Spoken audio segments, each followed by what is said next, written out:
Muito bem, gravando. Ok, minha gente, boa noite a todos. É uma satisfação enorme estarmos aqui, uma satisfação mesmo, porque a pessoa diz, é um prazer estar aqui, muitas vezes não sente aquele prazer. Aqui somos pessoas procurando aprender e ouvir a voz de Deus na história e na Bíblia.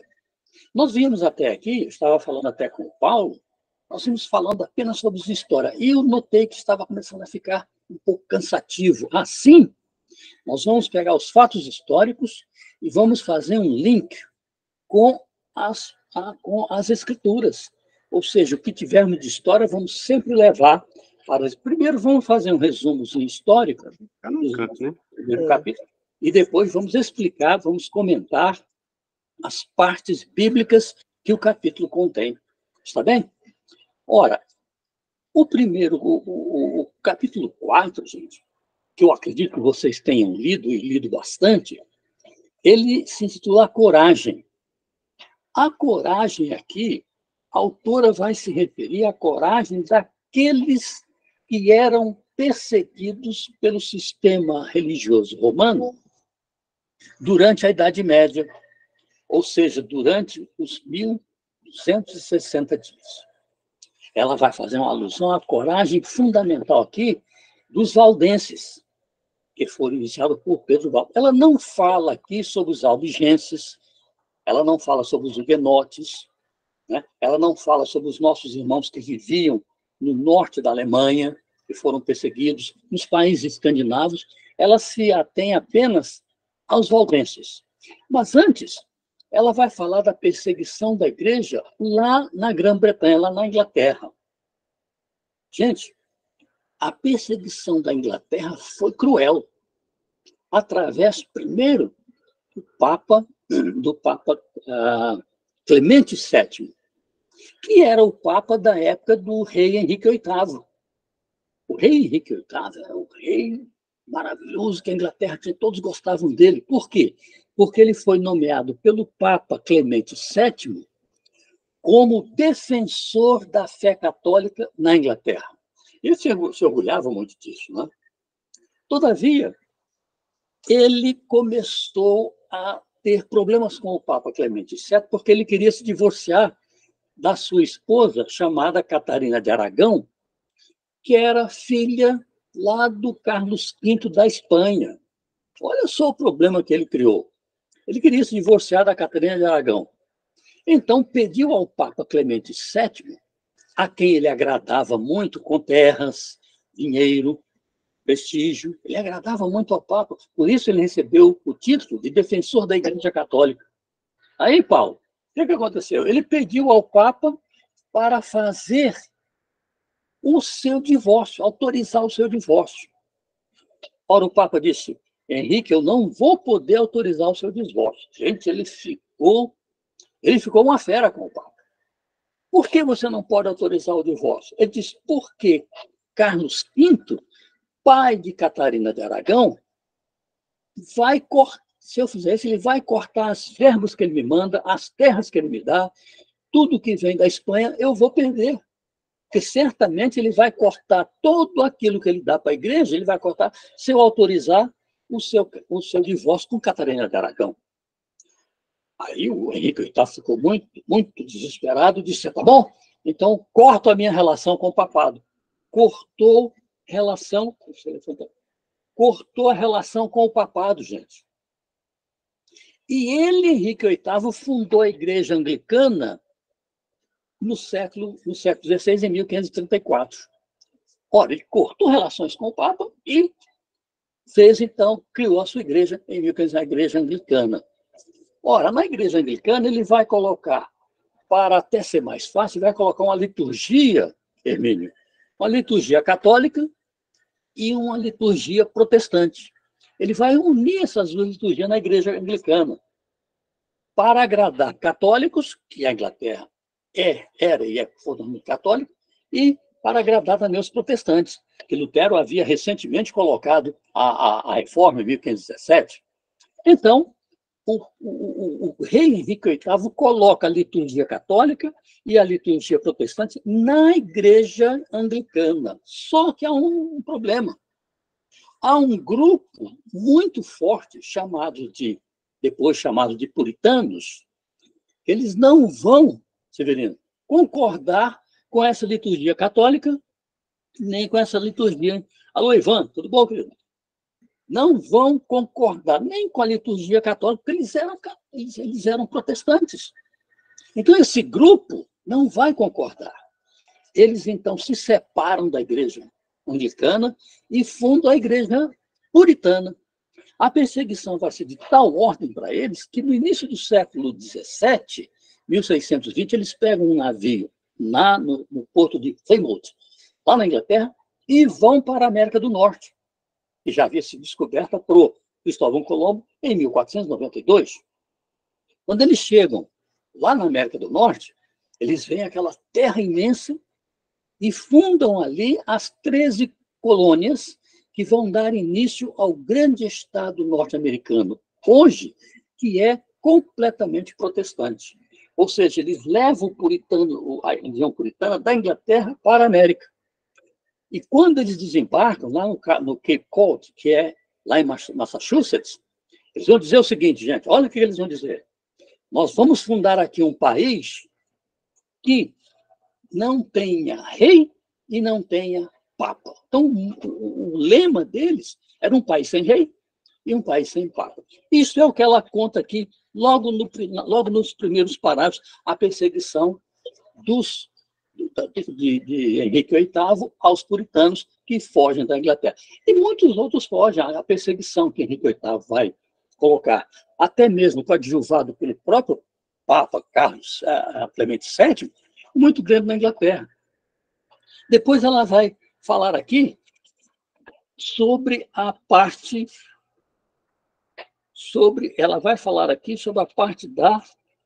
dos concílios. Ela vai, na realidade, dizer que, então, o verdadeiro espírito do papado se revelou. O líder de Roma disse, se vocês não aceitarem irmãos que eles trazem paz, receberão inimigos que eles trarão guerra. Gente, os concílios serão imensos, um número enorme de concílios. Para quê? Para criar doutrinas a fim de que sejam afastados, perseguidos, aqueles que não concordaram desde 321 com a implementação do domingo, desde 321 não concordaram com o sistema religioso romano.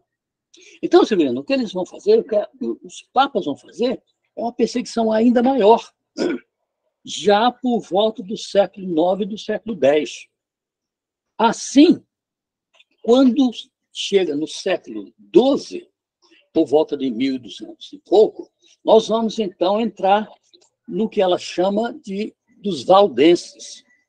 Como eu já disse, ela não vai falar nos albigenses, ela não vai falar nos cátaros, ela não vai falar nos huguenotes, e ela não vai falar também na perseguição que foi feita aos nossos irmãos que viviam na Escandinávia, que viviam no norte da Alemanha.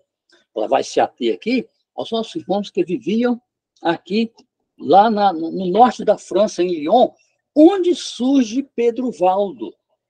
Pedro Valdo, gente, no início do século XII, por volta de 1100, 1020, 1030, ele era um rico comerciante e proprietário de terras. Só que ele apanha a Bíblia e começa a ler a Bíblia e vai se aprofundando na Bíblia, vai vendo que a Bíblia é, na realidade, tudo aquilo que ele procurara na Igreja Católica e que a Igreja Católica não dava. Então, ele vai perseguir o estudo da Bíblia e vai descobrir Daniel, vai descobrir Apocalipse, vai descobrir Isaías, Jeremias, os Evangelhos, as cartas de Paulo. Então, ele começa a propagar isso para as pessoas.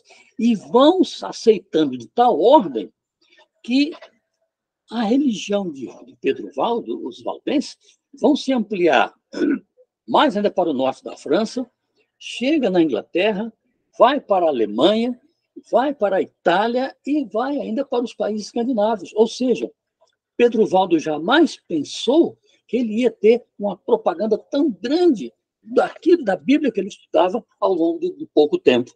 Então, ele vai mostrar que Na realidade, a Bíblia precisa ser compreendida por todas as pessoas.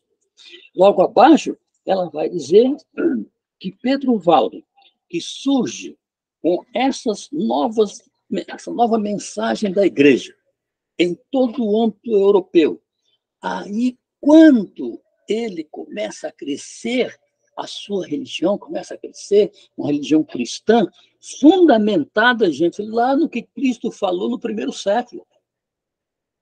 Esse é um detalhe interessante. Pedro Valdo vai mostrar que o que ele está ensinando são as doutrinas santas de Cristo, dos discípulos e dos apóstolos.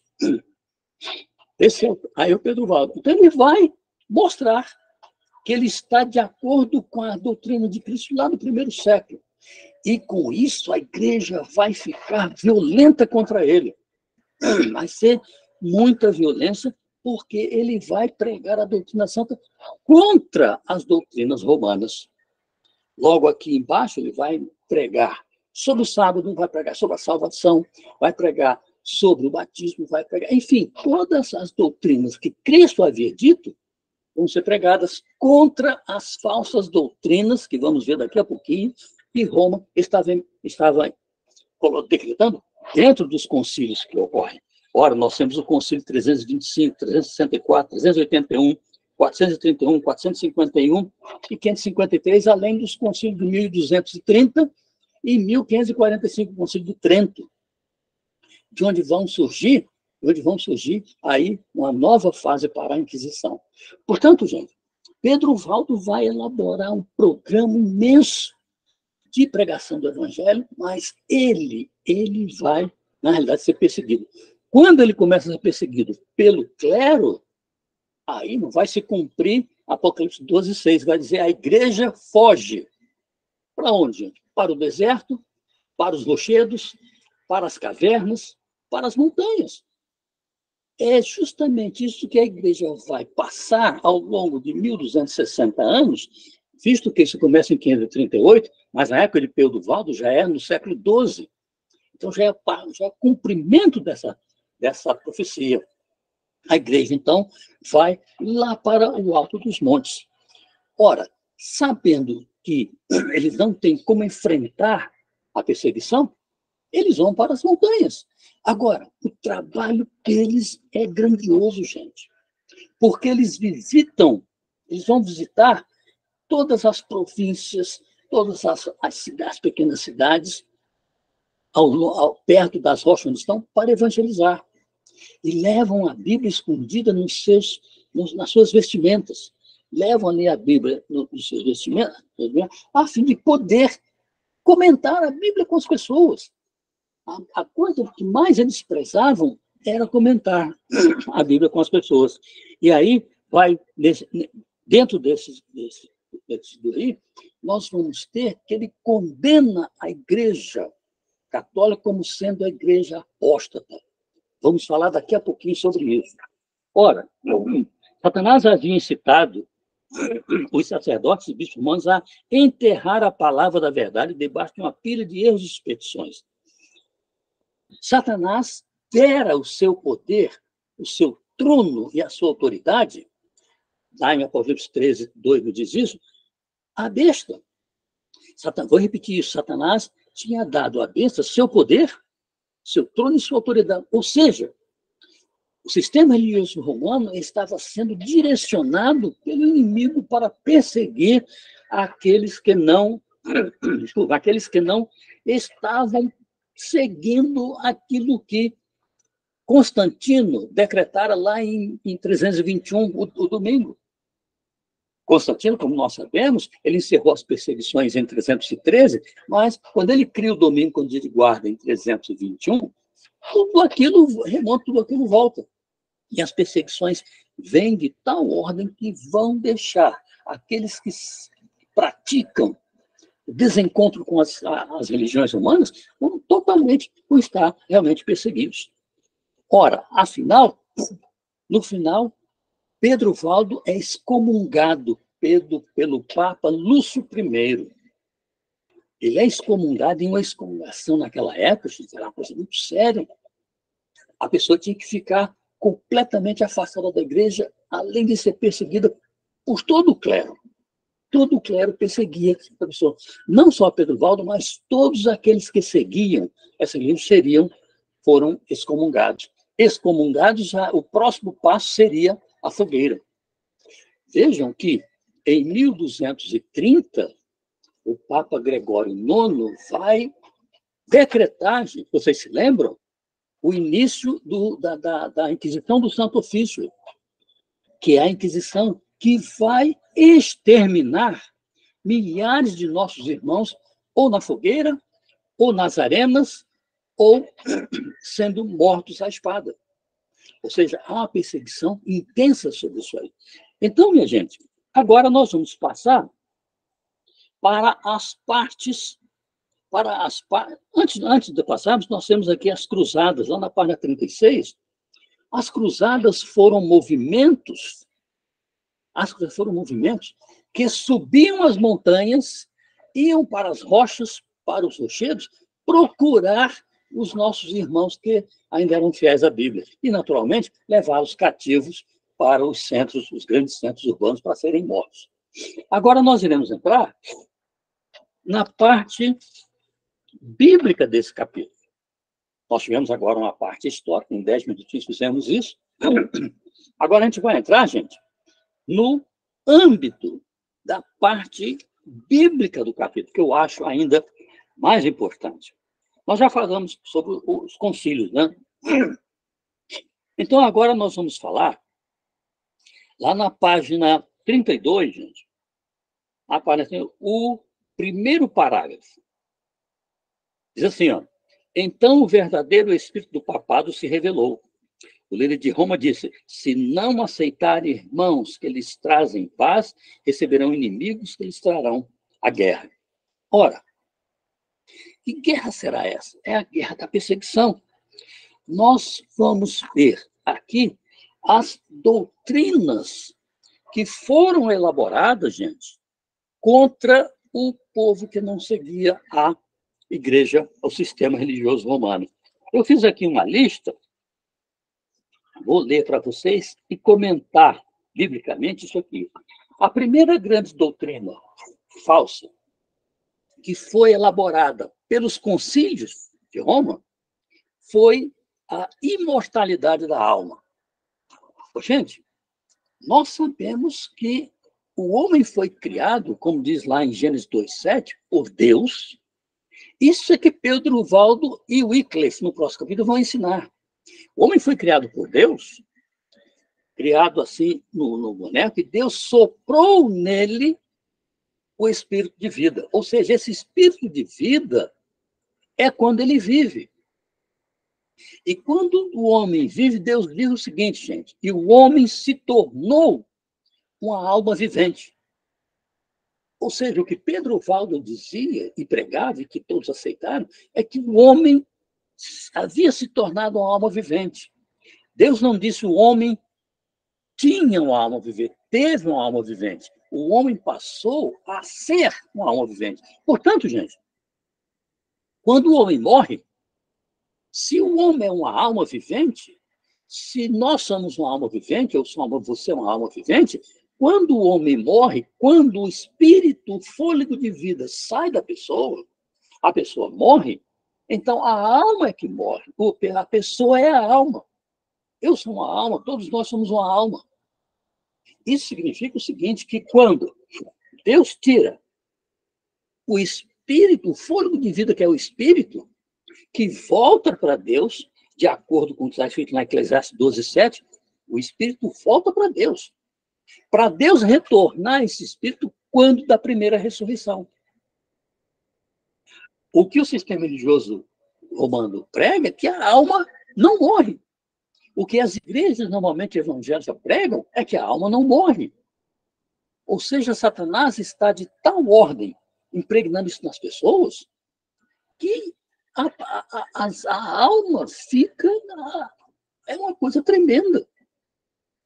Esse é um sistema que vem lá do Platão, lá do século V a.C. Platão dizia que durante a vida a alma estava aprisionada no corpo. Isso é uma inverdade bíblica. Nós sabemos que a alma, agora nós sabemos que a alma também morre, e que o sistema religioso humano prega que a alma não morre, ou seja, é a doutrina da imortalidade da alma. Agora nós sabemos que o homem é uma alma. O homem não tem uma alma, ele é uma alma. A segunda doutrina falsa que Roma vai elaborar nos concílios é a adoração aos santos. Gente, como é que pode ter adoração aos santos? Os santos, quer queiramos, quer não, eles estão aguardando a vinda do Senhor Jesus, a segunda vinda. Eles não estão no céu, não existe uma passagem bíblica que diga que os santos estão indo para o céu.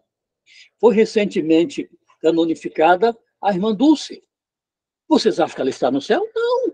Ela está aguardando a vinda do Senhor Jesus. Eu acredito que ela vai ser salva porque, em matéria de obras, ela fez tudo.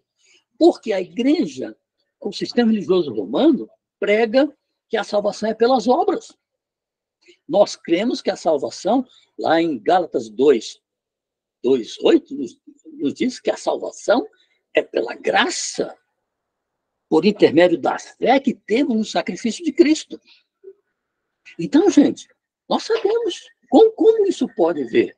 A salvação não é pelas obras. A igreja ensina, o sistema ensina que a salvação é pelas obras. E que os santos podem interceder por nós, e que a Virgem Maria, a adoração a Maria, que é outra doutrina que puseram, a adoração a Maria. Gente, deixa eu contar uma coisa para vocês. Quando Cristo lá na cruz disse para João, aí está a tua mãe. Disse, mulher, aí está o teu filho. Quando Cristo morre, João sai de Jerusalém e vai para a cidade de Éfeso, substituir Timóteo, que era o pastor lá na igreja, principal igreja. E João vai presidir a igreja de Éfeso e leva Maria com ele. João leva Maria. Só que no ano 95, Domiciano, o imperador romano, leva João para Roma para ser julgado. Ele então é julgado e é condenado a ficar na ilha de Patmos, uma ilha de prisioneiros políticos, onde ele escreve o Apocalipse, até o ano 96 ou 97. Depois ele volta para Éfeso. Quando ele volta para Éfeso, ele não encontra mais Maria. Os livros aqui dizem que ele não encontra mais Maria. O que terá sido feito de Maria? Será que ela foi para o céu? Gente, não existe um verso na Bíblia, um sequer, que fale sobre a ascensão de Maria para o céu.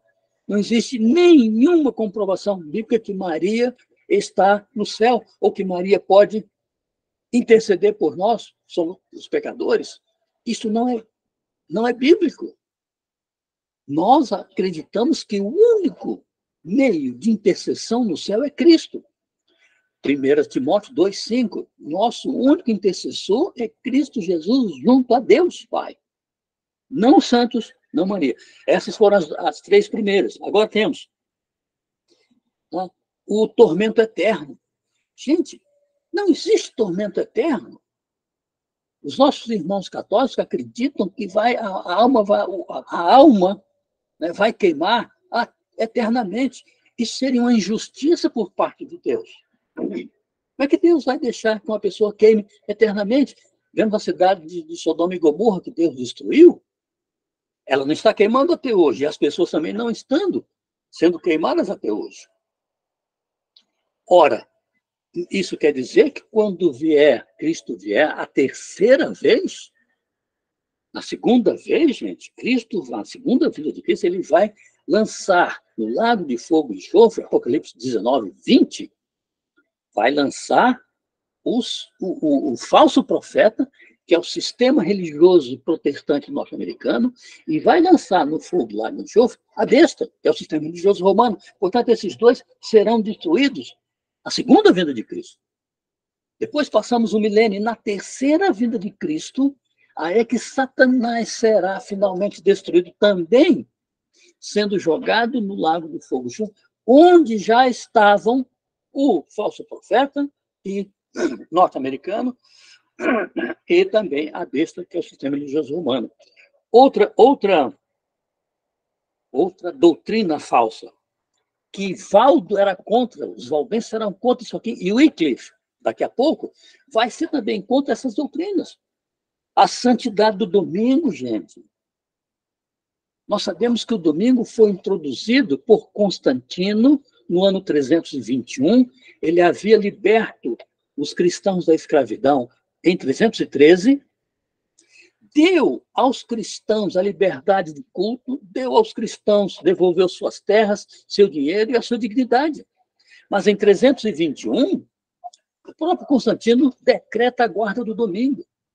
Então, a igreja se torna a religião do Estado e igreja. É o que vai haver muito daqui a pouco. A união das igrejas vai se unir com o Estado, com o Senado norte-americano. Então, aqui, a santidade do domingo, o domingo passa a ser um dia santo, né? Em 321. E a santidade do domingo vai sendo progressiva e, quando eles se alertam, eles vão, finalmente, colocar o domingo, a santidade do domingo, na ressurreição de Cristo. Porque Cristo morreu, foi crucificado e morreu, ressuscitou no domingo, então eles creem que a igreja crê que o domingo seria o dia para... Mas, gente, a lei de Deus é eterna. Nós vamos ver daqui a pouco quantos guardaram o sábado. Quantos guardaram o sábado ao longo de todo o ministério de Cristo, ao longo do ministério dos discípulos, dos apóstolos e dos pais da igreja. Outra batismo de infantes. Confissão auricular, gente, não vou falar disso agora, porque eu vou falar mais tarde. A confissão auricular, o Papa concedeu direito aos prelados, aos cardeais, aos bispos, aos frades e aos padres de perdoar pecado das pessoas. Onde está isso na Bíblia, minha gente? A única pessoa que pode perdoar pecados é Deus, ou Cristo, que também é Deus. Nenhuma outra pessoa pode perdoar pecados. Agora, depois vamos falar sobre isso. Depois temos aqui um outro lance. A igreja nunca erra.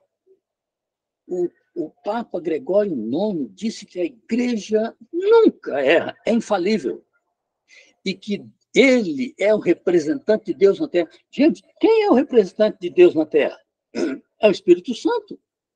Que Cristo mandou, logo depois da sua introdução, mandou 50 dias depois que ele foi embora. Então, o único representante de Deus aqui na Terra é o Santo. Então, é blasfêmia. São duas blasfêmias. Lucas 5:21. A blasfêmia de perdoar pecados por um homem. E João 10:33. O homem querer ser Deus. Duas blasfêmias. Deus não aceita. Outra doutrina falsa. As indulgências. Gente, as indulgências era para a pessoa. Planejava um assassinato, ia ao bispo da igreja e dizia: eu quero assassinar alguém, mas quero pagar pelo perdão. Então, ele pagava pelo perdão de ir assassinar alguém. Recebia o perdão e assassinava, como ele já tinha pago, não tinha mais problema nenhum. Estava limpo perante Deus e perante a igreja. Onde está isso na Bíblia? Os mandamentos são claros: não matarás. Vamos falar sobre os mandamentos daqui a pouquinho também. Depois, a transformação do pão. Olha só, Ivan. A transformação do pão no corpo de Cristo. Olha que doutrina falsa, gente. Na hora da missa, quando eles têm até hoje, a hóstia se transforma no corpo de Cristo. O vinho se transforma no sangue de Cristo. Como pode? Lutero vai, na semana que vamos estudar sobre Lutero, ele vai ser totalmente contra isso, que se chama a transubstanciação. Mas nós temos também a consubstanciação, que é o pão sem fermento representar simbolicamente o corpo de Cristo, é o que usamos em nossa igreja, e o vinho representar simbolicamente o sangue de Cristo. Eles diziam que o pão era o próprio corpo de Cristo, e que eles dizem, pão é o próprio, e que o vinho é o próprio sangue de Cristo. Estamos terminando já aqui a relação. Assim, o purgatório, gente, purgatório, o que é isso? Isso é uma excrescência religiosa. Onde está isso na Bíblia, o purgatório? E, finalmente, gente, que eu acho o mais grave, o culto aos mortos. Gente, nós não temos uma passagem na Bíblia que Cristo instituiu um culto para a pessoa morta. Nós fazemos ali um culto para as famílias quando a pessoa morre. Um culto de esperança para a família, esperança na ressurreição.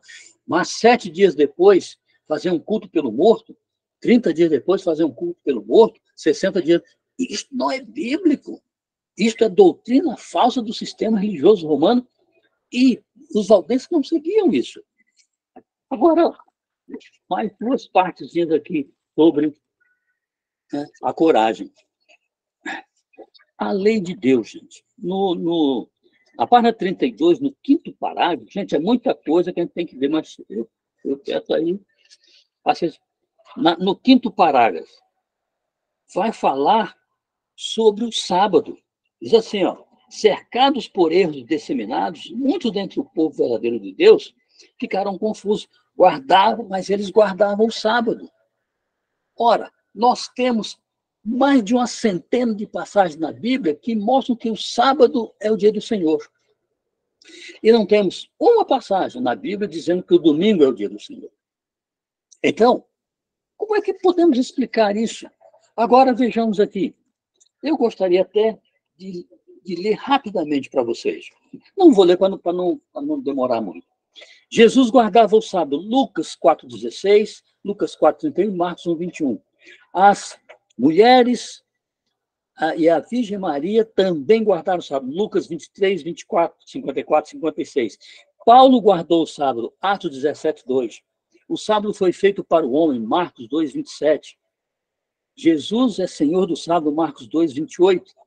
O sábado é o trabalho do Espírito Santo, João 5, 16, 17.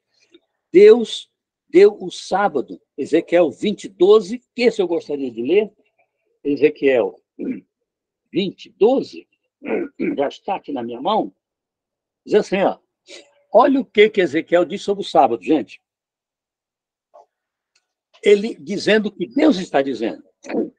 Também lhes dei os meus sábados, para servirem de sinal entre mim e eles, para que soubessem que eu sou o Senhor que os santifica. Ou seja, Deus dizendo a Ezequiel, para Ezequiel passar para o povo, que o sábado é o meu sábado que vai servir de sinal entre mim e o meu povo.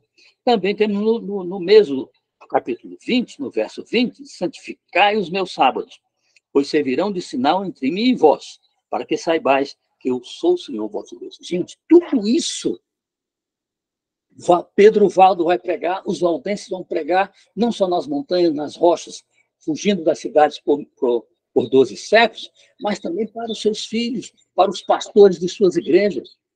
Esta era a realidade que eles pregavam. Nunca pregavam as doutrinas falsas romanas. Agora vimos aqui, ó. Gente, presta atenção nesse item aqui. Na página 32, no último parágrafo, séculos antes da Reforma, os valdenses tinham a Bíblia em sua língua materna. Isso os tornou alvo especial de perseguição. O fato deles terem a Bíblia em sua língua era fato da Igreja Romana perseguir esses homens. Agora diz mais. Declararam que Roma era a Babilônia apóstata do Apocalipse. Gente, Apocalipse nos apresenta 2 igrejas, na figura de 2 mulheres. Gostaria de dizer que você pusesse aí a primeira, por gentileza. No Apocalipse apresenta 2 igrejas. A primeira no Apocalipse 12, nós vamos ver agora aqui. Essa mulher de Apocalipse 12, minha gente, eles disseram aqui que Babilônia é a apóstata do Apocalipse. Essa mulher do capítulo 12 é a mulher que representa a igreja pura de Deus, lá do 1º século. A igreja de Cristo, a igreja dos discípulos, a igreja dos apóstolos, a igreja dos pais da igreja, de alguns pais da igreja.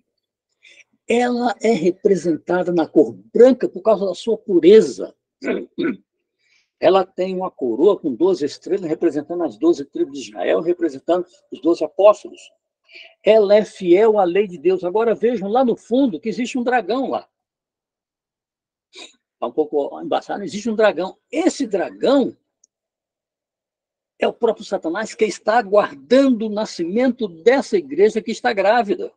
A igreja está grávida, a mulher está grávida, esperando o nascimento do Senhor Jesus, para que o dragão pudessem devorá-lo.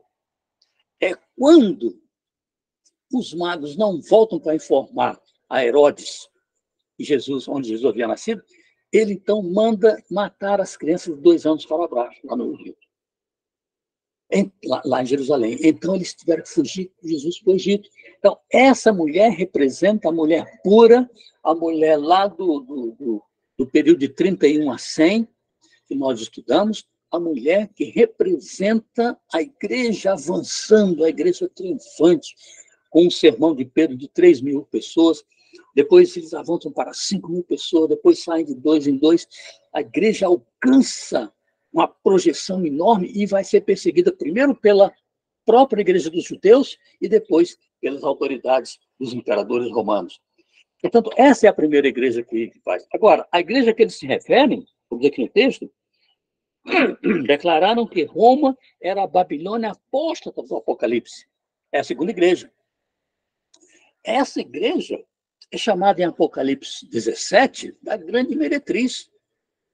Ora, vemos essa mulher vestida de vermelho. Gente, qual é a cor dos rituais, das grandes festejos da igreja, do sistema religioso romano? É o vermelho.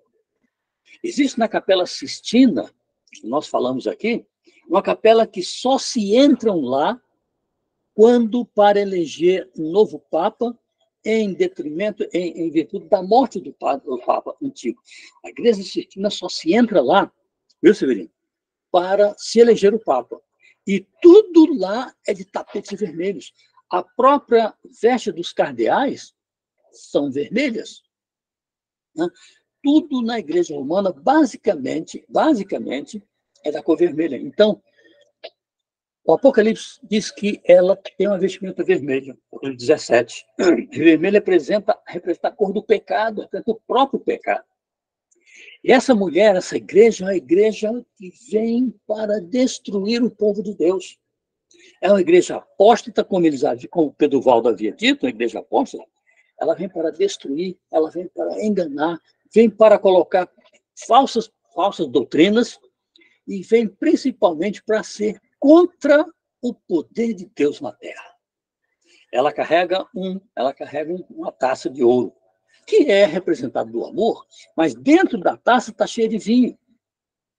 Esse vinho, gente, são representados pelas próprias doutrinas falsas que o sistema religioso romano arranjou. Então, o vinho que ela carrega representa as falsas doutrinas que os concílios romanos, né, que o concílio da igreja romana, inventaram para substituir as doutrinas de Deus que vamos ver daqui a pouco. Ora, essa mulher, então, é a igreja impura, a igreja que não é verdadeira, a igreja que vai eliminar milhões e milhões de cristãos durante 12 séculos, 1.260 anos de nós. Vamos agora para o outro, nosso tempo está andando muito perto. Agora vamos aqui, finalmente, nessa parte, vamos ver aqui na página 35, gente. Na página 35, no segundo parágrafo, se eu estiver certo. Diz assim, ó, os valdenses acreditavam que o fim de todas as coisas não estava distante. O fim não estava distante, gente. Olha, Paulo acreditava que Cristo viria no primeiro século, naquele século que ele vivia. Nós temos base bíblica para isso. Primeira base bíblica para isso, quando Cristo estava subindo, os anjos disseram, por que estás olhando para o céu? Esse Jesus que está indo, ele virá. Então, eles creram, gente, ali na hora que Cristo viria ainda no primeiro século. Depois, próprio Cristo vai dizer, lá em São Mateus 28:20, vai dizer o seguinte, ele pregar o evangelho, todo mundo batizando e tal, e eu estarei convosco até a consumação no singular, do século. Há algumas bíblias aí que dizem até o fim dos tempos, até o fim dos séculos, mas o grego que eu fui ver diz que estarei convosco até a consumação do século. Ora, o que os discípulos entenderam com isso, gente? Que Cristo viria até o final daquele século I. E a pior e a melhor de todas elas é quando Paulo diz lá em Tessalonicenses, e nós, os que ficarmos vivos, né, vamos ser transformados. Ou seja, até Paulo cria que Cristo viria no primeiro século. E aqui ele diz, os valdenses acreditavam que o fim de todas as coisas não estava distante. Eles criam que Cristo viria em seus dias, muito embora já tivesse passado o primeiro século. Eles já estão vivendo no século XII, de nossa era. Cristo ainda não teria vindo, mas eles acreditavam que o fim estava perto. Assim como nós acreditamos hoje que o fim de todas as coisas está perto. Gente, vou repetir, já falei isso aqui. Nós estamos vivendo, hoje está se cumprindo 4 grandes eventos dos 7 que precedem a vinda de Cristo. O primeiro grande evento que está se cumprindo hoje, que precede a volta de Cristo, é a sacudidura. Gente saindo da igreja, gente entrando na igreja. Milhões virão para a igreja. Depois nós temos a chuva temporã, que se vocês estão aqui agora, foi o Espírito Santo que trouxe vocês e eu para cá, que nos inspira a ler esses capítulos, que nos inspira a estudar para podermos compreender mais da verdade de Cristo. O terceiro, o alto clamor, que é a pregação do evangelho a todo mundo. Nós estamos pregando o evangelho, até gente, lá na China tem gente pregando o evangelho. Depois nós temos o juízo investigativo que está sendo realizado agora. Portanto, esses 4 eventos, antes da volta de Cristo, estão sendo cumpridos aqui conosco. A sacudidura, né, a chuva temporã, o alto clamor e o juízo investigativo. Faltam 3. Esses 3 são o decreto dominical, que virá acompanhado do selo de Deus, da marca da besta, da imagem da besta e do pequeno tempo de angústia que a senhora White faz referência. Então, o decreto dominical, depois o fechamento da porta da graça, as 7 últimas pragas e aí a vinda de Cristo. Então, gente, eles criam que o fim estava perto e nós cremos que o fim está realmente perto. Outra, as blasfêmias, gente. Página 36, primeiro parágrafo. Assim, muitos percebiam que era inútil o ser humano fazer mediação em favor do pecado. Vou repetir isso. Muitos percebiam que era inútil o ser humano fazer mediação em favor do pecado. Gente, Lucas 5:21 diz o seguinte: nós, os fariseus e os saduceus, dizendo, Severino, para Jesus, nós vamos apedrejar você porque você, sendo homem, perdoa pecados. Lucas 5:21. Ora, Jesus podia perdoar pecados porque ele era Deus. Mas os fariseus e os saduceus viam em Cristo um homem e ele não podia perdoar pecados. Porque ele dizia, são perdoados os teus pecados, a tua fé te salvou, estou perdoando os teus pecados. E os fariseus e os saduceus, os membros lá do Sinédrio, ficavam furiosos por causa disso. Então, a primeira grande blasfêmia do sistema religioso romano, gente, e que Valdo sabia, e que Wycliffe vai saber, é justamente esse, de perdoar pecados quando o homem não pode perdoar pecados.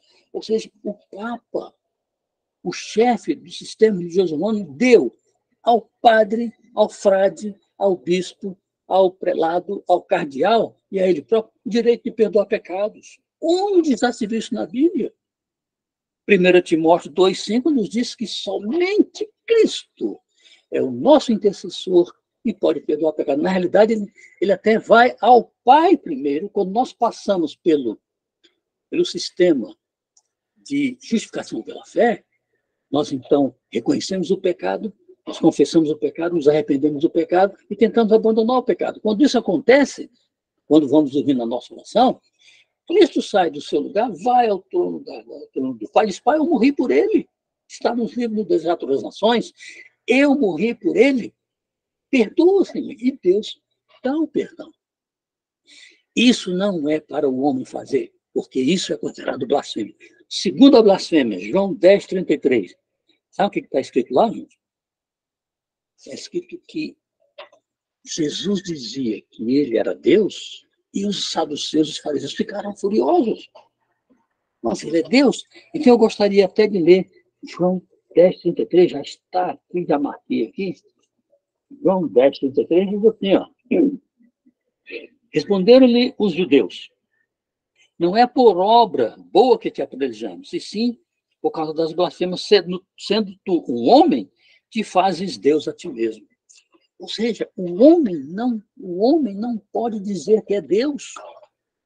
E o que Gregório IX falou?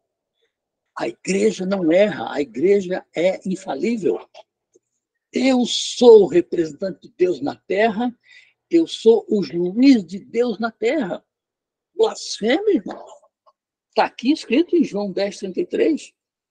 Então, isso vem a mostrar que, realmente, o sistema religioso romano, com todas as doutrinas falsas contra as doutrinas que realmente existem, é uma falsidade.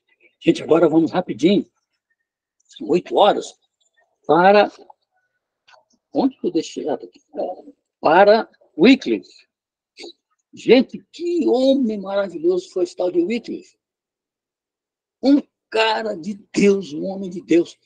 Ele, diz aqui, a aurora foi porque... Alguém me perguntou na semana passada sobre os pré-reformadores. Estão eles aí, acho que foi o Severino na Silveira. Os reformadores. Wycliffe, João Hus e Jerônimo. Esses dois vão estar na semana que vem, juntamente com Lutero. Lutero é reformador. Esses três são pré-reformadores. Wycliffe, João Hus e Jerônimo. Agora vamos nos concentrar nesse camarada barbudo aí. Parece até a sua barba, hein, Severino? Vamos concentrar em Wycliffe. Gente, esse menino nasceu numa cidade chamada Lutterworth, no norte da Inglaterra. Os pais eram agricultores, né? Ele não queria ser agricultor, ele queria estudar. Então, quando ele fez 18 anos, ele saiu de lá e foi para Oxford. Em Oxford, ele fez a aplicação e conseguiu entrar na universidade. E foi um aluno brilhante. Lá naquela época, estudavam matemática, estudavam fundamentalmente teologia, filosofia e legislação canônica. O Wycliffe se matriculou nessas 3 matérias e se formou nessas 3 matérias. Ele nasceu no ano, uns autores dizem 1320, outros dizem 1325, outros dizem 1328. A maioria diz 1328. Então ele nasce e quer estudar. Ele, desde criança, já começa a pegar livros, pede para o pai comprar livros, e ele vai para a universidade e forma em teologia e filosofia. Depois ele faz um mestrado nessas áreas e termina o seu doutorado também nessas áreas. Portanto, ele era um homem totalmente capaz e estudante das doutrinas falsas do sistema religioso romano. Ele estudou tudo aquilo lá que nós falamos, gente. Agora, quando ele entra para a universidade, ele vai começar a estudar a Bíblia profundamente, igual o Pedro Valdo. Começa a estudar, começa a passar horas da noite em branco, começa a estudar de noite, de madrugada, e vai começar a descobrir o quê, gente? Daniel, né? Daniel 2, Daniel 7, Daniel 8, Daniel 9, Daniel 12, Apocalipse 12, Apocalipse 17. Ele vai estudar tudo isso e vai começar a comparar as doutrinas da Bíblia aqui, do Velho Testamento, com aquilo lá das falsas doutrinas romanas. Depois ele estuda profundamente os 4 evangelhos, as cartas de Paulo e o Apocalipse. Aí ele se vê, em 3 anos ele faz tudo isso. Ele se vê, então, dotado de conhecimento para começar a mostrar às dioceses, aos padres, aos frades, aos bispos, que eles não estão seguindo as normas da Bíblia. Lembrando que a Bíblia era um livro proibido para a população na Idade Média. Estamos vivendo em plena Idade Média, do ano 500 ao ano 1500, 1000 anos de escuridão. Ele vai, portanto, começar a questionar, gente. Ele vai começar a questionar a igreja. E aí, quando ele começa a questionar a igreja, primeiro ele vai descobrir que Cristo é o advogado deles, não o Papa. Ele vai descobrir sobre o sábado, ele vai descobrir sobre a salvação, sobre o plano da salvação, sobre a ressurreição, e vai, né, comparar o domingo da ressurreição com o sábado que Cristo guardava. Ele vai fazer um estudo sobre o ministério de Cristo, o ministério dos discípulos, dos apóstolos, o ministério do primeiro século. E não vai concordar com nada daquilo, com aquelas coisas aquelas doutrinas falsas que o sistema havia emitido para a mente dele. Ele vai descobrir isso tudo sozinho. Então, gente, ele vai começar o seu grande estudo e vai terminar o estudo com 1 João 2,1. Se confessarmos os nossos pecados, ele é fiel e justo para nos perdoar os pecados e nos livrar de toda a injustiça. Esse verso foi fundamental para ele. Êxodo 20 foi fundamental para ele. Né? Ezequiel 4, 6, Ezequiel 20, 12 e 20 vai ser fundamental para ele. Então, ele vai descobrir coisas grandiosas. E já aqui, na página 40, no primeiro parágrafo, ele vai dizer o seguinte: Wycliffe começou a escrever e publicar tratados contra os frades. Então, o estudo que ele fez, a base bíblica que ele teve, ele começa a escrever artigos, pequenos livros pequenos, para instruir a população em geral de que essa população está servindo às doutrinas erradas. E diz mais aqui, chamando o povo a conhecer os ensinos ouvidos, ele não poderia ter usado um meio mais eficaz para derrotar a gigantesca estrutura que o Papa havia edificado, na qual milhões eram mantidos cativos. Então, ele queria corrigir a igreja. Gente, ele vai ser igual quem? Igual Lutero. Bem semelhante a Lutero. Ele vai viver no início do século XIV, até o final do século XIV, mas vai dar uma projeção enorme a Lutero lá no ano 1517, no início da Reforma. Então, Silvino, você que me perguntou sobre pré-reformadores, esse cara é que vai ser o principal pré-reformador, além de outros. Ele vai criar um grupo de estudos de pregação chamado os Lollardos. Os Lollardos porque eles recebem a mensagem diretamente de um olor, ou seja, de um mestre. E eles vão também começar a pregar o evangelho igual pregou Pedro Valdo. É por isso que a senhora White usa Pedro Valdo, Wycliffe, João Hus, Jerônimo e Lutero, para que nós saibamos de que eles se apropriaram da verdade através deles mesmos, ninguém ensinou, e vão pregar esse evangelho. Olha uma coisa que diz aqui. Para defender os direitos... desculpe.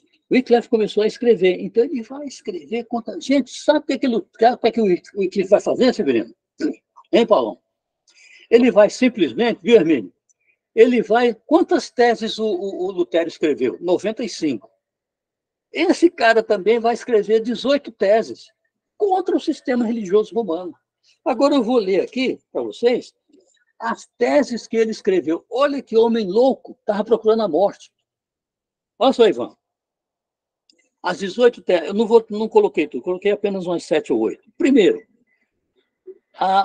minha letra é horrível, a falta de conhecimento dos padres. Olha, os padres daquela época viviam comprando seus cargos. Tanto que nós falamos no estudo anterior que o Papa Gregório IX, não, Gregório VII, Gregório II, ele vai caçar, vai destruir os bispos que compravam seus cargos. Ele diz aqui, a falta de conhecimento dos padres. Porque eles compravam o cargo, né, um dinheiro enorme para a igreja, mas não sabiam rezar uma missa. Depois diz a desorganização da igreja, as doutrinas falsas que ele havia sido ensinado e que agora ele descobriram, e aquelas doutrinas não eram as doutrinas de Deus. A bebedeira dos bispos. Gente, eu tenho aqui um livro chamado A História dos Papas, a História Verdadeira dos Papas, é uma coisa tremenda. Os homens não eram... Eles tinham várias famílias, vários filhos, se embebedavam, praticavam, mandavam matar gente. Era um verdadeiro horror. O Papa Borgia, por exemplo, ele fez uma verdadeira carnificina, ele mandava matar pessoas. Então, a bebedeira dos bispos, a corrupção dos cardeais. Todos os cardeais exigiam dinheiro. Para fazer qualquer coisa, os cardeais exigiam dinheiro. a imoralidade sexual dos papas. Gente, essa pedofilia que nós vemos hoje, ela vem desde o início da Idade Média. Hoje é que está sendo divulgado, mas ao longo de todos esses séculos, a pedofilia dentro da igreja não foi, porque eles escolhiam aqueles meninos para cantar no coro, ou para fazer serviço na igreja, ou para servir de coroinha, e ali abusavam desses meninos, tanto papas como cardeais, como os prelados, como o alto clero, o baixo clero, os frades, todos abusavam. Apenas agora, então, esse maluco aqui, o nosso Wycliffe, ele vai denunciar a imoralidade. Gente, estava não procurando a morte. Estava, né? Outra, a exigência da igreja de taxas, de terras, dinheiro, proteção, né? Luxo. Gente, o Wycliffe vai fundamentalmente querer que a igreja volte à humildade da igreja de Cristo. Como? Como é que a igreja vai voltar à humildade de Cristo? Aqueles palácios suntuosos, aquelas capelas pintadas por Michelangelo, por Sandro Botticelli, por Rafael, eram capelas enormes. A própria Basílica de São Pedro, que vai ser lá mais para frente, lá no século XVI, e vão vender indulgências para isso. Outra, doação, a adoção da tradição. Você sabe o que a Igreja Católica faz hoje? Isso é uma coisa muito séria aqui. O sistema religioso hoje coloca a igreja e a tradição acima da Bíblia. A Bíblia é o terceiro passo. Eu vou repetir isso. E tenho prova disso aqui nesses livros. O sistema religioso hoje, ele coloca a tradição. O que é a tradição? São escritos, por exemplo, por Flávio Josefo, por Tiziano, por Suetônio, grandes historiadores, grandes filósofos da igreja, que colocam a igreja hoje, a Bíblia hoje, em terceiro plano. Se há um problema na igreja, a tradição é que vai resolver, ou então a própria igreja. A igreja está acima da Bíblia. Foi o que ele denunciou aqui, ó. A adoção da tradição em lugar da Bíblia. E, finalmente, eu pus aqui a ganância da igreja de ter o controle temporal, ou seja, o controle político. Gente, a igreja vai ter o controle político. Agora, trazendo isso para o campo religioso, nós temos que a Bíblia também condena tudo isso. Nós estamos fazendo um link entre a história e a igreja. Outra coisa aqui que eu gostaria de ver para vocês será na página 41, na página 41, no parágrafo 6. Diz assim, gente. 1, 2, 3, 4, 5, 6. Wycliffe passou a ensinar as doutrinas distintivas do protestantismo, a salvação pela fé em Cristo. Olha só, que a salvação da igreja, já falei aqui, a salvação pelo sistema religioso romano é pelas obras. Gente, olha aqui, a salvação pelo sistema religioso é pelas obras. Aliados às falsas doutrinas que eu já vi aqui com vocês. Agora, o Wycliffe passa a ensinar as doutrinas distintivas do protestantismo. A salvação pela fé em Cristo, que é lá de Gálatas 2:8, e a infalibilidade apenas da Bíblia. Ou seja, enquanto o sistema religioso romano dizia que o Papa era infalível, que o Papa era o Deus na Terra, que o Papa era o juiz de Deus na Terra, e que a salvação é pelas obras, ele vai ensinar o quê?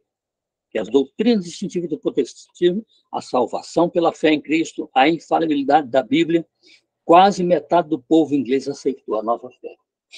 Então estava aumentando, igual Pedro Valdo, estava aumentando grandiosamente a mensagem que esse moço trazia, que esse rapaz, que esse homem trazia, Wycliffe. Agora, quais são as doutrinas da nossa igreja? Quais são as doutrinas do protestantismo em geral, gente?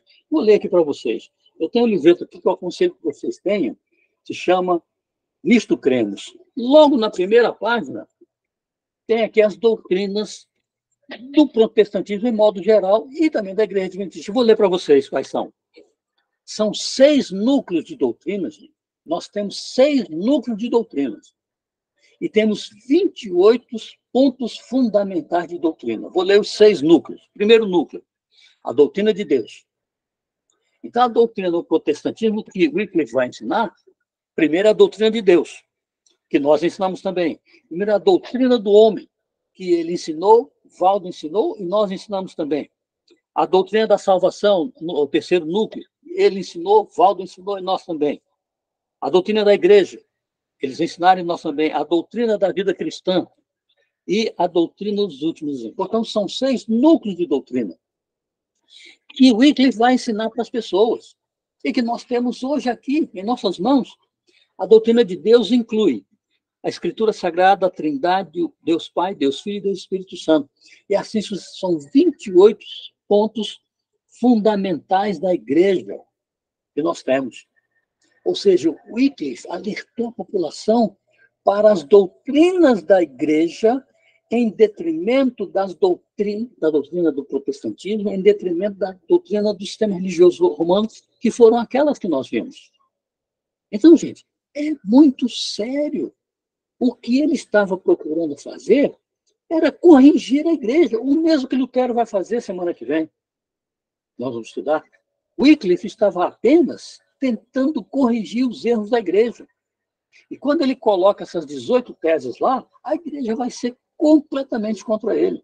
Vão tentar até mesmo matá-lo, né? Agora, na página 42, estamos terminando já, gente. Na página 42, o parágrafo 4, 1, 2, 3, 4, diz assim, ó, com quem vocês pensam que está ele numa assembleia, perante os cardeais, perante os bispos, o alto clero? Assim, com quem vocês estão pensando lidando? Com um velhinho à beira da sepultura? Não, vocês estão lidando com a verdade. A verdade é mais forte que vocês e irá derrotar. Gente, qual é a verdade da Bíblia? Vamos ligar esse ponto histórico com a Bíblia. Qual é a verdade da Bíblia? Nós temos 5 pontos de verdade na Bíblia, gente. 5 pontos. Se estiverem lá, foram até falei aí. Os 5 pontos são o seguinte. O primeiro ponto, eu vou ler com vocês, que eu gosto de ler. Então, vamos fazer assim. Primeiro aqui é o Jeremias. Jeremias 10, 10. Se vocês quiserem me acompanhar, vai ser muito bom. Jeremias 10, 10 diz o primeiro grande ponto da verdade na Bíblia, que o Wycliffe estava pregando para as pessoas. Ora, a primeira verdade está aqui, 10, 10. O que diz lá? Mas o Senhor é verdadeiramente Deus. Ele é o Deus vivo e o Rei eterno. Do seu furor treme a terra e das nações não podem suportar a indignação. Então, o Senhor Deus é a verdade. É o primeiro grande ponto da verdade da igreja. Temos 5 colunas de verdade. Está aí na tela. Mas o Senhor é o Deus verdadeiro. Deus é Deus verdadeiro. Segundo ponto que o Wycliffe descobriu, e que ele estava pregando para as pessoas, contra as doutrinas da igreja lá. A igreja. Segundo, Jesus é a verdade, João 14, 6. João 14, 6 vai nos dizer que Deus Filho é a verdade, 14, 6. Quando ele diz assim, ó, eu sou o caminho e a verdade e a vida. Ou seja, Deus Pai é a verdade, Deus Filho é a verdade, a segunda verdade, e ele pregando para as pessoas lá, perto das igrejas católicas, perto das autoridades, a ponto de ser apanhado e levado para um calabouço. Ele nunca esteve preso. Muito embora muitos de suas gerações tivessem sido presos e acorrentados e mortos. A terceira ponto de verdade, o Espírito Santo é a verdade. 1 João, lá no finalzinho da Bíblia, 1 João 5, 6. Assim, ó, 1 João 5, 6. Diz lá, 1 João 5, 6. Diz assim, ó. 6. Você não acha que está aqui. Diz assim no finalzinho do verso, e o Espírito é o que dá testemunho, porque o Espírito é a verdade. Então, temos Deus Pai, a verdade, Jeremias 10, 10. Temos Deus Filho, João 14, 6 é a verdade. E agora, Deus Espírito Santo, 1 João 5, 6, também é verdade. Temos mais 2 verdades que o Wycliffe ensinou lá e nós ensinamos hoje aqui. O quarto é os mandamentos são a verdade. Lá em Salmo, o Salmo 119, gente. O Salmo 119 vai dizer assim, ó. Salmo 119, o verso 151. Vai nos trazer que os mandamentos são a verdade. 119, o verso 151. Diz assim, ó, tu estás perto, Senhor, e todos os teus mandamentos são verdade. Gente, vejam vocês, pensem vocês, o Wycliffe descobrindo isso, que a igreja nunca, que o sistema religioso romano nunca havia ensinado para ele. Assim como hoje também o sistema romano mantém essas doutrinas falsas e não ensinam nada, apesar de tudo estar escrito na Bíblia. Gente, deixa eu dizer uma coisa para você. Nós vemos lá aquele quadro com a mulher sentada na besta, que é a falsa igreja. Ela tem as filhas. As filhas são as igrejas evangélicas que também guardam o domingo. Aí está. As filhas dela são as igrejas que também guardam o domingo, estão no caminho do mesmo clero religioso católico. Nós temos nossos irmãos batistas, nossos irmãos assembleanos, nossos irmãos das igrejas presbiterianas, metodistas, eles guardam o domingo, ou seja, estão no mesmo caminho do papado. São as filhas da grande meretriz. Então, vamos agora à última verdade que o Wycliffe pregou lá e que nós também pregamos hoje. João 17, 17. João 17, 17 diz assim, ó. Está aqui na minha mão. 17, 17. Diz o seguinte, gente, ó. 17, 17. Santifica-os na verdade, a tua palavra é a verdade. Portanto, temos 5 colunas, baluartes, firmezas, pilares da verdade. Deus Pai, Deus Filho, o Espírito Santo, os mandamentos e a Bíblia. Ou seja, este é o conjunto de verdades que o Wycliffe estava mostrando a todos eles lá, mesmo nos grandes sínodos, nas grandes reuniões que ele tinha, com os prelados, com essas grandes reuniões, ele mostrava que eles estavam errados e apenas isso aqui estava certo. Aí, gente, eles começam a pressionar esse homem de Deus. Ele vai agora fazer a tradução da Bíblia, gente. E, Paulo, vai trazer a tradução da Bíblia do latim para o inglês. Olha que coisa. Porque o povo da igreja, porque o povo inglês ainda não tinha. Daqui a pouco vamos dar a oportunidade para vocês falarem. O povo ainda não tinha a Bíblia lá em inglês, tinha a Bíblia em latim, porque tudo era feito em latim. Até há pouco tempo, até uns 50 anos atrás, as missas eram em latim aqui. Então, ele vai traduzir a Bíblia para o latim. Quando ele termina de traduzir a Bíblia, ele tem um AVC. Tem um AVC. Aí ele fica doente um tempo, quando está escrevendo a Bíblia, aí tem esse AVC, e a partir desse AVC, ele falece. Então, gente, nós vimos aqui a história verídica de um homem que vai descobrir na Bíblia as verdades contra o sistema religioso romano. E pior, e melhor, ele passa isso para a gente. Graças a Deus, nós temos estudiosos hoje, gente, que cavam nos livros, cavam no hebraico, cavam no grego, cavam no latim, decifram as coisas da Bíblia, para a gente poder pegar esses livros, ler e aprender as coisas de Deus. Wycliffe foi, portanto, um grande baluarte da igreja. Ele foi grandioso. Eu atribuo a 2 grandes eventos. Primeiro, a condenar os papas, a condenar o alto clero e o baixo clero, com aquelas 18 teses, que Lutero vai colocar 95. E segundo, ele vai traduzir a Bíblia.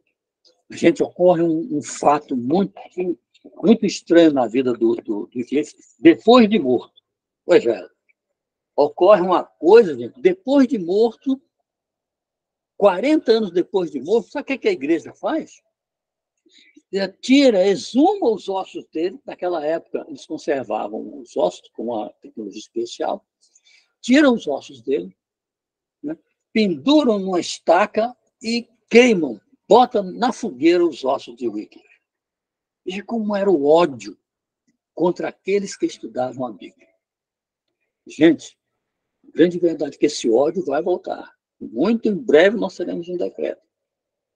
Antes da vinda desse ódio vai voltar, nós teremos uma perseguição. Lembra lá na época de Constantino, que deu um decreto dominical, né? Fez uma perseguição contra aqueles que não seguiram o decreto dominical e fez um decreto de morte contra aqueles que não guardavam o domingo. Agora aqui, isso é o que chama a imagem da besta, uma nova edição. Aqui nós temos um decreto dominical. A gente tem um pequeno tempo de angústia, que a senhora White fala lá nos eventos finais, um pequeno tempo de angústia, uma perseguição contra nós mesmos. Deus vai permitir para provar nossa fé, e depois um decreto de morte. Ou seja, o que houve lá no início do século IV, vai haver agora algum tempo daqui para frente. Deus nos abençoe, né, para que nós possamos compreender isso aqui. E na semana que vem vamos estudar João Hus, viu, Severino? Vamos estudar João Hus, grande baluarte de Deus, e Jerônimo. João Hus foi morto na fogueira. E Jerônimo, o assistente dele, também foi condenado, mas ele retratou. Disse, não, eu não quero morrer nisso, eu vou voltar a ser católico. Mas ele se arrependeu de tal forma, gente. Lágrimas escorriam porque ele havia traído o Senhor. Ele se comparou até Judas. Lágrimas escorreram, e quando ele foi oficialmente se retratar perante o alto clero, ele disse, eu me arrependo de ter traído o meu Senhor. Chega a me arrepiar isso. Me arrependo de ter traído. Não chorei amargamente. Agora eu quero morrer na fogueira pelo meu Senhor, como era o meu mestre João Hus. E ele morre na fogueira. Então, gente, agora temos um espaço aí para podermos comentar, principalmente, levantar alguma coisa. Nosso Reader está aí para responder, que o Reader tem um conhecimento forte de história de Bíblia e ele nos ajuda sempre. Alguém quer comentar primeiro? Quem é que vai comentar primeiro? Hermínio, Ivan, Paulão, né? Essas senhoras também, a Desirê. É que eu não vejo todo mundo aqui. O que a gente sabe, viu, Israel, é que o papado e a Igreja Católica sempre quis o domínio do universo. A proposta, até hoje, né? Até hoje. A proposta era dominar o universo, assim como o Hitler também, eu vou trazer um ponto paralelo aqui, mas de qualquer forma era essa, era governar o mundo, era ser um governo central que governasse o mundo. Então, a Igreja Católica, ela pensava isso, que todos têm que ser submetidos ao poder deles, né? E aí, você vê que ainda hoje eles têm eles têm muito poder, muita força, né? Mas não está como eles gostariam de estar, não, né? A coisa hoje já, depois da reforma, aí foi pedra no caminho deles, né? Gente, vocês sabem quantas pessoas deve ter na religião cristã? Me parece que 22 milhões de adeptos. Nós temos 20 milhões de adventistas, né? Então, como você está dizendo, é um poder imenso. E usa esse poder, né, não para aprisionar ou escravizar ou perseguir, mas muito em breve eles vão repetir o que fizeram lá na Idade Média, lá antes da Idade Média. Eu queria comentar, Israel, pensando já na semana passada, eu estava pensando nisso, né? Quando Deus fala para, né, Jesus vai e fala para Daniel lá que a previsão nos 1260 anos, né? E eu fiquei pensando assim, mas por que Deus permitiu, né? Que a igreja, que os seus filhos passassem por isso? Mas Deus fala que o maior perigo da igreja não está na perseguição, né? Está na época em que a gente está muito próximo do mundo, né? Em que o mundo aceita a igreja. Então, de certa forma, por pior que fosse esse tempo de perseguição, a salvação das pessoas ali estava protegida no sentido de que justamente eles estavam sendo provados, né? provados e aprovados, né? E hoje nesse estado de Laodiceia, né, de mornidão, a gente acaba estando mais em risco do que não na perseguição. Você tocou num ponto, dizer, por que Deus permitiu, né? Isso era profecias que já vinham desde o século VI a.C., né? Ou seja, Deus, na realidade, então o que ele não vai permitir? Ele vai dar um espaço para que essas pessoas perseguidas possam ir morar lá no deserto. Muito embora venha a perseguição, e a perseguição, você veja que lá em Apocalipse 13, Satanás dá o seu poder, o seu trono e a sua autoridade para, né, o sistema religioso romano. Como Satanás só sabe perseguir, roubar e destruir, o mesmo foi dado ao sistema romano. Eles se alertaram, eles ficaram mais na destruição e na perseguição. Ou seja, isso já havia sido predito. E tudo é fruto do pecado, né, instituído lá no Éden, protagonizado aí pelo Satanás e seus anjos. Alguém mais? Fale, Severino. Fale, querido. Está fechado o seu microfone.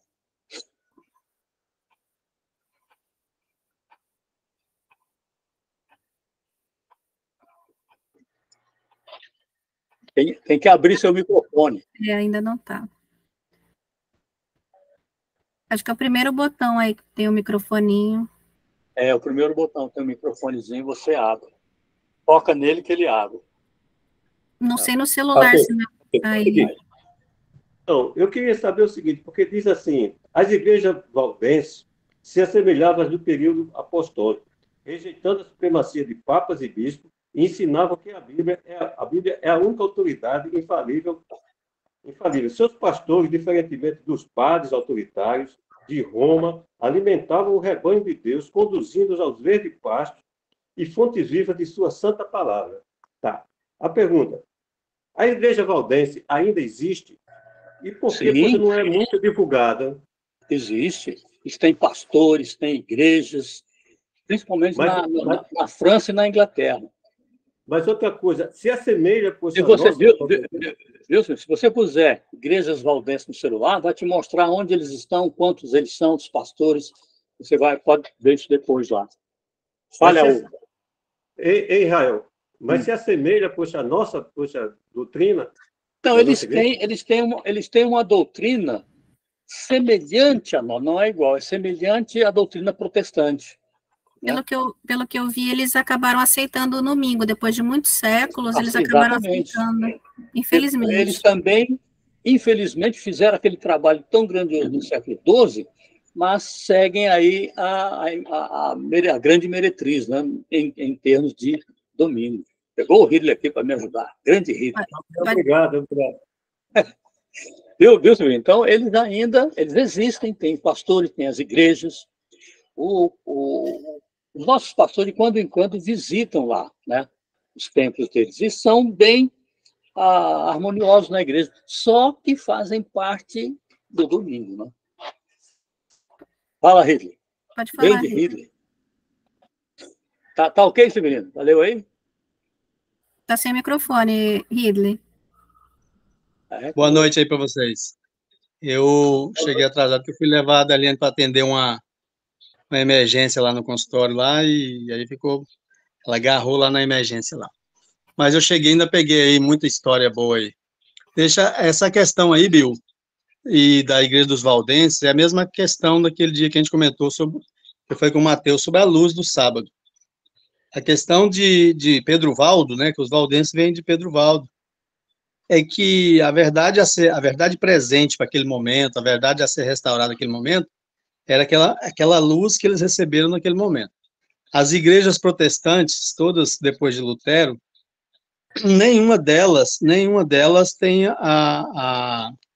veio a igreja luterana mesmo hoje. A igreja luterana hoje é praticamente uma igreja católica. Ela tem pouca diferença. Mas tudo Deus tinha um propósito em todos os tempos, que a gente até falou na última vez aí, que Deus tem um propósito, de cada tempo tem aquela igreja que restaura uma verdade. E o diferencial da Igreja Adventista é porque nós não temos um credo fechado. O Israel falou muito bem aí sobre o Nisto Cremos, né? Nós temos as seis doutrinas fundamentais, que são as seis doutrinas principais, e depois 29, né? 28, 29 crenças. Então, o Nisto Cremos, e não é fechado. Nós não estamos fechados, a Igreja Adventista não é fechada num credo. A Igreja Batista se fechou num credo, todas as igrejas têm lá um credo, onde ele fecha. E aí, luz nenhuma mais, não aceita mudança nenhuma mais. E aí é o problema. Lá em Provérbios diz que a luz da aurora, ela vai brilhando, brilhando até chegar dia perfeito. Então, a verdade, como lá em Pedro diz, que ela é como uma candeia que acende num lugar tenebroso e vai brilhando até a estrela da alva nascer no vosso coração. Então, a verdade, ela vai se recebendo luz, ela vai aumentando, e cada dia Deus tem uma verdade presente para aquele momento. Então, a Igreja Adventista tem essas as seis doutrinas, tem ali as 28, ou nisto cremos, mas nós não estamos fechados e dizer assim, não, aqui agora não tem mais nada de novo. A igreja sempre está recebendo luz para aquele momento. O momento que nós estamos vivendo hoje, nós sabemos que é o momento do fim dos dias, né? O movimento profético, é o último movimento profético.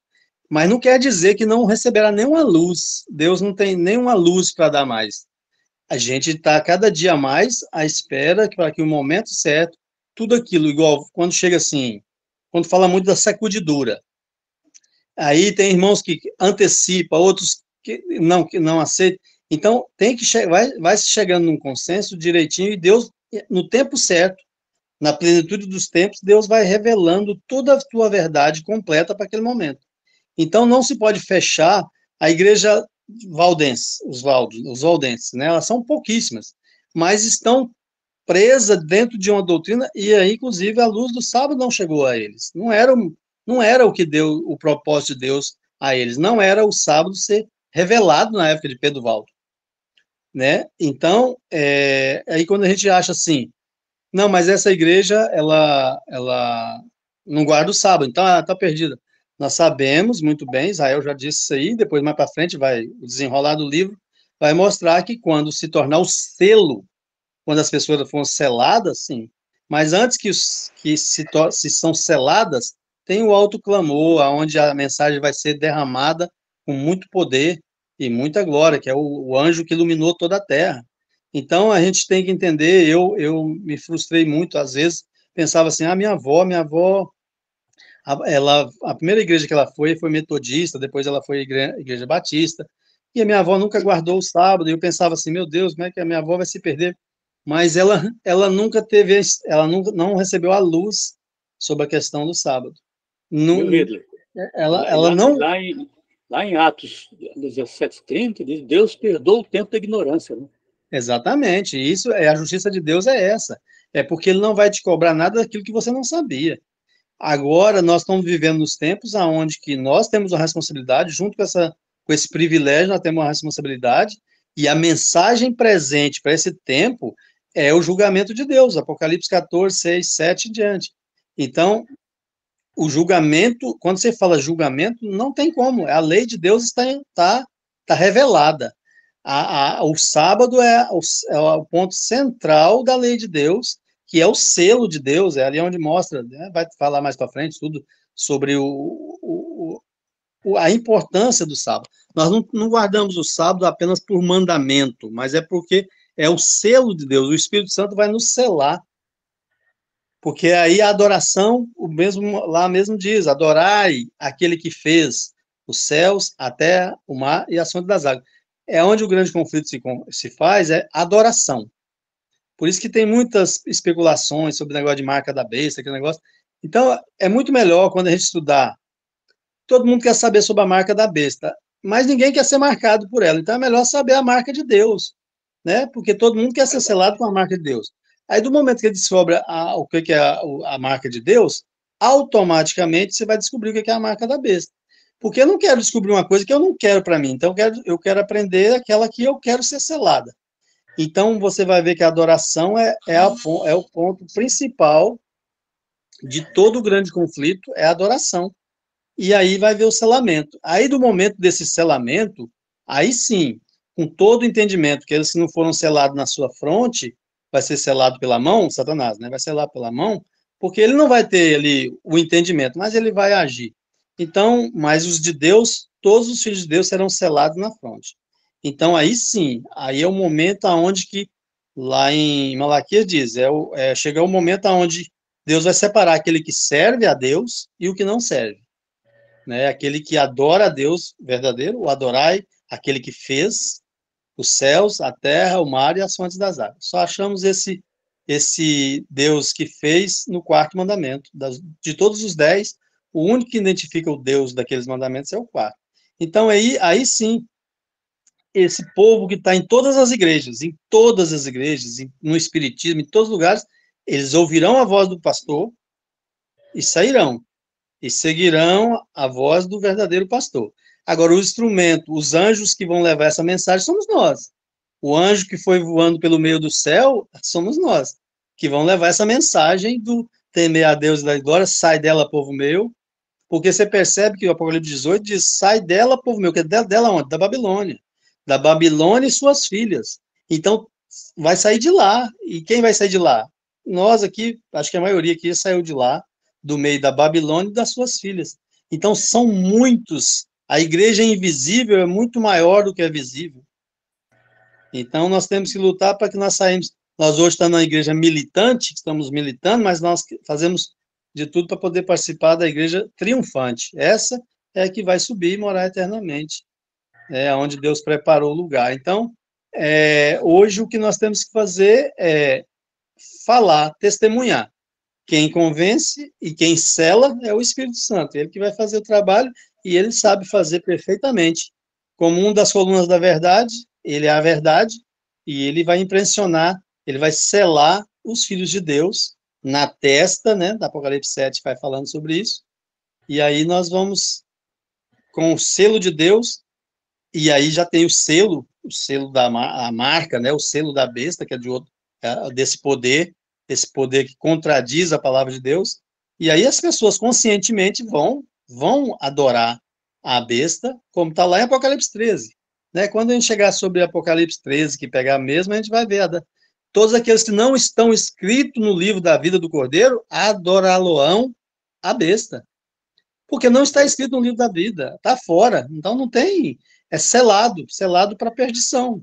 Mas isso é depois de todos os apelos, de todas as mensagens aceitadas ou rejeitadas. Então, essa é a questão que o nosso trabalho é falar, e muito mais do que falar, é testemunhar, né? E aí o Espírito Santo vai fazer o trabalho dele, e aí com certeza o trabalho dele é perfeito, e tudo aquilo que foi ouvido, ele vai impressionar no coração das pessoas, e as pessoas vão não guardar o sábado para ser salvo. As pessoas vão guardar o sábado porque Deus já o salvou, né? Amém. Obrigado. Muito bom. Alguém mais? Desirê? A Josineide pode falar. Fale, Josineide. Boa noite, irmãos. Olá, Josineide. Boa noite. No caso, assim, deixa eu ver se eu entendi o que o irmão estava falando aí. A cada tempo, Deus deu uma luz, né? Para cada um que pregou a verdade, que pregou o evangelho, que falou sobre Deus, sobre a Bíblia.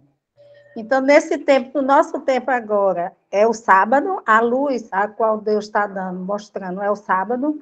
Por que eu pergunto? Porque eu nunca tinha ouvido falar sobre o sábado. Eu ouvi falar do sábado de 7 anos para cá. Então, essa é a luz que Deus está mostrando, essa é a luz do nosso tempo, é o sábado. Sim, irmã, como o Israel falou desde o início, essa luz, na época da primeira igreja de Éfeso, dos apóstolos, eles tinham toda a luz. Os apóstolos guardavam o sábado, porque isso era uma coisa tão natural para um judeu, né, que foi instruído na lei do Senhor. Então, mas isso foi levado para a escuridão. A época da escuridão, todas as doutrinas, a Bíblia diz lá em Daniel 8 que o engano prosperou, deitou por terra a verdade e prosperou, está lá no capítulo 8 de Daniel. Então, isso era profetizado já, que o engano ia prosperar. Só que aí houve, no Isaías 58, você vê da reparação das brechas, da reparação dos muros, né? E aí fala da restauração da verdade. Aí a restauração da verdade, ela é vinda gradualmente. É como uma pessoa que está numa escuridão, se você jogar ele na luz de uma vez, ele fica cego. Então, ele vai recebendo luz gradualmente. Então, a restauração da verdade, ela veio gradualmente. Aí é que nós já dissemos, o Lutero, ele precisava de... Primeiro, a luz que ele precisava, e é o que foi dito hoje aí, de Wycliffe, de John Hus, era a justificação pela fé. A primeira coisa que eles tinham que entender era justificar, porque eles viviam pelas obras, porque a verdade estava acorrentada, estava deitada por terra, na verdade, né? É o que diz lá em Daniel. E esses 1.260 anos, ela ia estar acorrentada mesmo ali, presa, né? Mas a luz da aurora, a luz do dia vai amanhecendo até que o sol sai. E aí, nessa escala de restauração da verdade, o sábado era que começou em 1844, a restauração dessa verdade. Aquele grupo todo que formaram os milenitas, pouquíssimo tinha luz sobre o sábado, a Batista do Sétimo Dia, né? Aí veio as pessoas que restauraram o sábado, a Raquel, o Preston. Então tem a Joseph Bates, são pessoas que Deus já na sua onisciência estava naquele meio para poder restaurar não só a verdade sobre a volta de Jesus, que é o que eles estavam no momento, aquele momento era o momento da restauração da volta de Jesus. Miller foi usado poderosamente para Deus para reavivar a igreja para a volta de Jesus. O tempo que Miller pregou, você vê a história de Guilherme Miller, ele pregou uma mensagem que não estava sendo pregada, a volta de Jesus. Você pode olhar nas pregações, você vê aí, Lutero não tinha ênfase na volta de Jesus, porque a ênfase de Lutero, de John Hus, era sobre a restauração da verdade na questão da justificação pela fé. Era pela fé, não por obras. Isso era a primeira coisa que tinha que ser restaurada. Já Guilherme Miller, quando Deus levantou Guilherme Miller, era sobre a volta de Jesus. E para chegar na volta de Jesus, eles começaram a entender toda a doutrina. E aí a restauração completa. Aí o que acontece? A Igreja Batista, a Igreja Anabatista, os presbiterianos, eles tinham recebido luz, cada um no seu tempo, para fazer uma reforma. Mas se fechavam dentro de um credo. Né? A Igreja Batista, a Anabatista, sobre o batismo por imersão, tiveram a luz, mas se fechavam por um credo. E aí não aceitam outro tipo de luz. Mas a Igreja de Deus, ela é formada por pessoas de todos os lugares, onde a luz é progressiva, e a restauração da verdade do sábado foi nesse movimento, depois da decepção, depois do livro amargo, né? Do gosto amargo que eles tiveram da decepção da volta. Por isso que é interessante a gente estudar sobre o momento da decepção que o povo teve, né? Do desapontamento de 1844, porque foi ali aonde Deus provou aqueles que queriam continuar na luz, recebendo mais luz, aquele grupo que ficou ali, continuaram orando e viram o seguinte, a Bíblia não errou, quem errou foi a gente que fez o cálculo errado. E aí vai aquela história toda, a gente saber que o santuário que ia ser purificado não era a terra, né, era o santuário celestial. Aí vem a doutrina do santuário, que aí é um diferencial da Igreja Adventista sobre todas as outras igrejas, a doutrina do santuário, que é fundamental para a gente entender o santuário celestial, o que Jesus está fazendo hoje por nós e, consequentemente, saber como ele voltar, ele vai voltar para fazer o quê? Então, hoje, muita gente fala da volta de Jesus, mas não sabe por que Jesus vai voltar, para que ele vai voltar. Então, a gente tem que entender tudo isso, porque a doutrina do santuário, o santuário terrestre, é toda uma escola para a gente entender o santuário celestial. Mas aí é mais na frente, né? Os assuntos estão mais na frente. Mas aí, respondendo a irmã, a doutrina do sábado, ela começou em 1844, naquele grupo que ficou depois da decepção, e aí Deus foi lançando luz, e aí você entendeu o criacionismo, e naquela mesma época surgiu muitas outras contrafações. O espiritismo moderno, o darwinismo, que é a evolução, tudo na mesma época, Satanás fazendo para confundir a verdade, sempre ele vem com um paralelo. Entendi. Muito bom. Obrigada. Paulo está se mexendo. Quer falar, Paulo?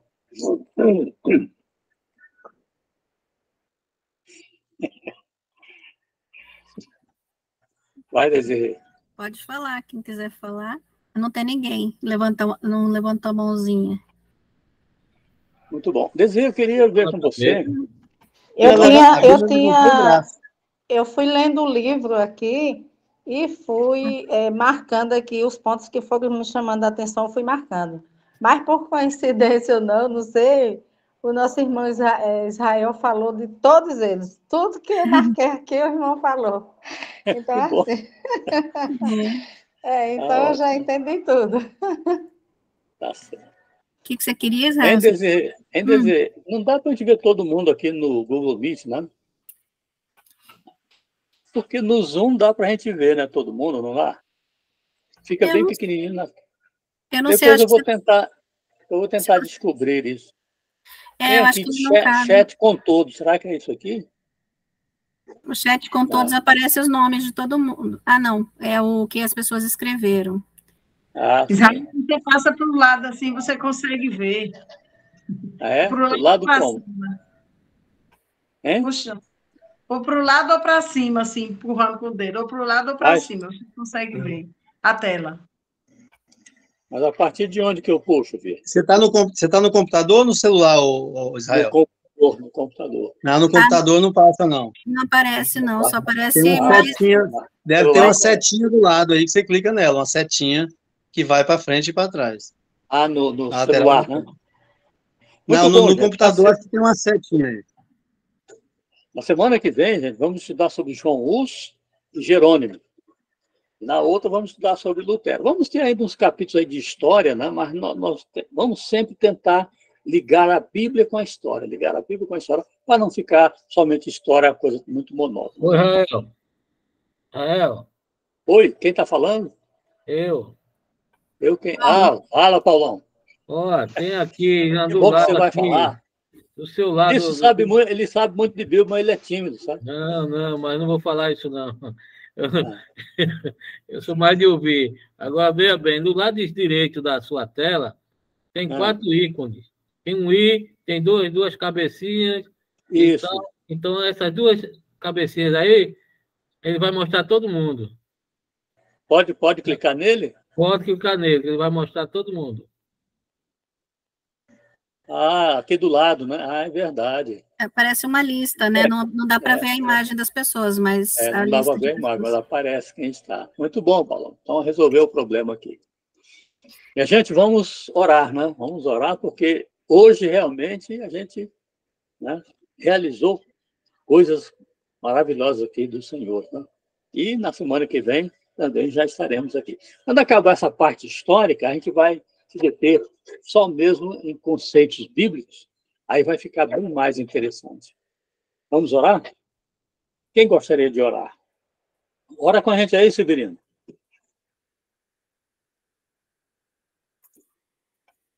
Não? Então a Virna, ora aí, Virna, com a gente. Oremos. Pai nosso que está no céu, Senhor, muito obrigado por mais uma oportunidade de aprendermos sobre a Tua palavra.